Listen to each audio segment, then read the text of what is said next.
Hey everyone, it's Jenny. I'm back with another project share. So this is actually an order that somebody contacted me after I shared my last calendar order that my friend had made. So um, anyway, this person said that they wanted a couple of like more island looking calendars, and then they also wanted cute. So they just said do whatever you want. So that was a little hard for me, but I think overall, I think the person is happy with what I made. So I just wanted to share it with you before I send it off. So she wanted like all shaker calendars. So again, I used those those My Favorite Things.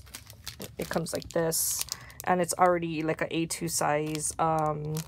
It's like a little like a frame, I guess, where you can already put the shaker bits inside, and you don't have to use foam tape or anything. So it's super easy to use. You just have to put adhesive here.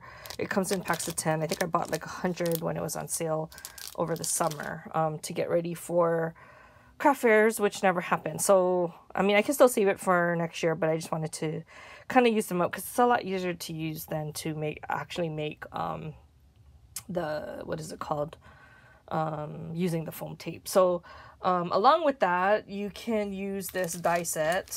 Sorry, I have my extra pieces in there, but it's a My Favorite Things die set that coordinates with it, and it's just the frames. So you use the largest one, and then it fits perfectly around the shaker.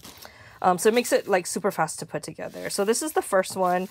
This is one of the, she said she needed two that were more for like Islander girls. One of the people that she's giving it to, she actually, I think she's from Hawaii, and she likes hula. So I thought, oh, I can use some hula die cuts that my friend who used to own Island Scrapbooking, they used to die cut these all the time. So she was nice enough to just give me one of them.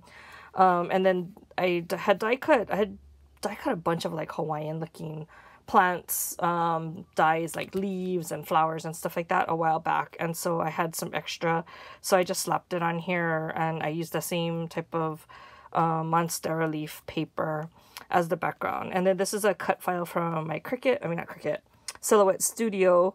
So I just cut like a whole bunch of them because I know that that will always be popular if I do craft fairs in the future.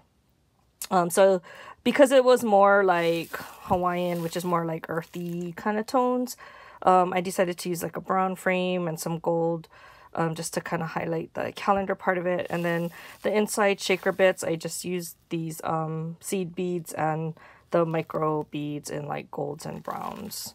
And then the back, what I do is I just add on this little like table tent looking thing, and then that way you can package it flat, and then when the person uses it, they can just open it up and it'll sit nicely on their desk.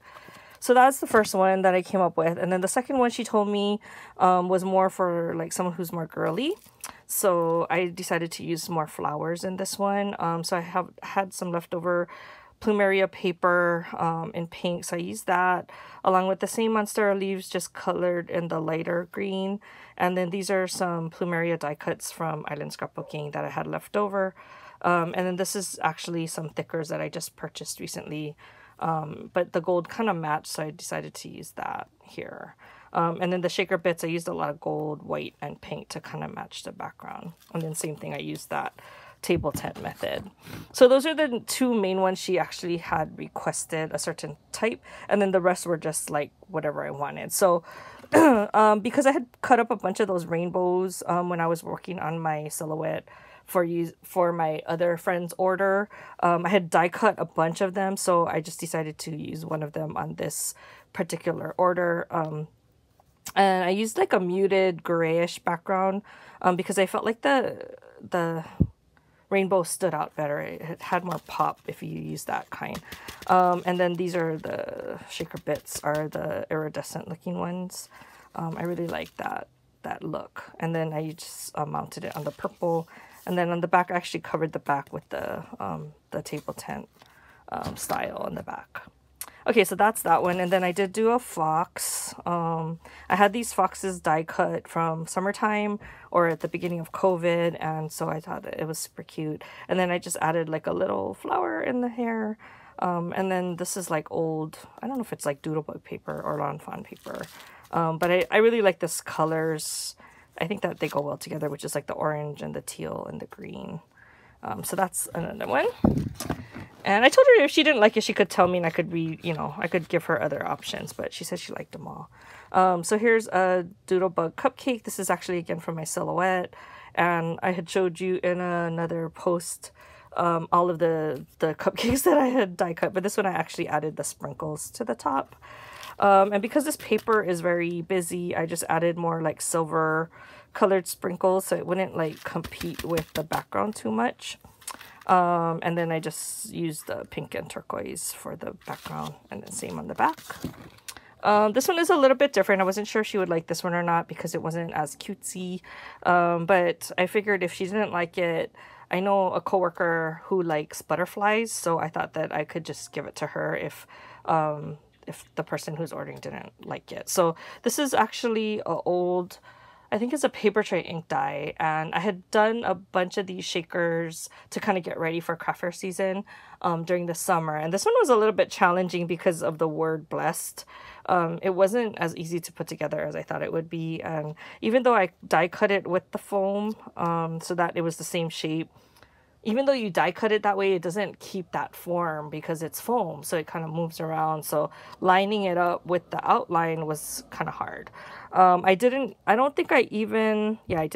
So you can actually die cut out the word blessed with the foam as well and make it like two separate areas. But I think in this one, I just kind of gave up. So I could just cut out the foam part. So it's just over the whole thing. So all the glitter will go all the way to the top or the bottom.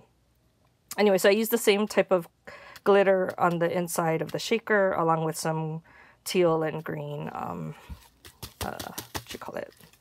sequins. But I think it came out pretty nice if you don't really like cutesy kind of style. Okay, sorry, that one took a lot to explain.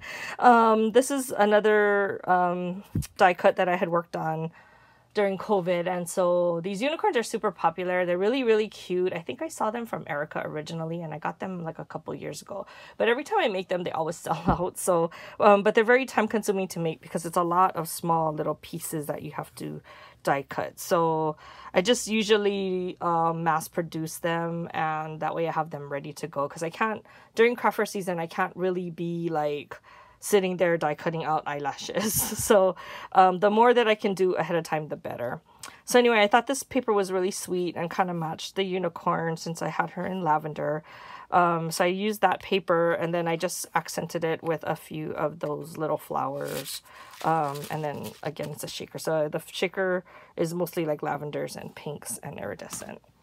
Okay, so this one is a little bit different. I decided to try and do some retro looking ones. I'm not sure who she's giving it to. So I chose a darker background because then I thought these little cassette tapes would pop more because they're kind of neon colored or bright colors. And then I used like the holographic paper as the background here. So it really reminds me of like roller skating times, like roller rinks and that kind of stuff. And then I found in my stash some musical note, I guess it's confetti or sequins. So I decided to use that here. I think they're so cute. Look at them. Okay, and then they all have that same back. And then the last one I made is the Frappuccino. So again, when I was sharing all the projects I did on my silhouette, I had die cut a bunch of these fraps.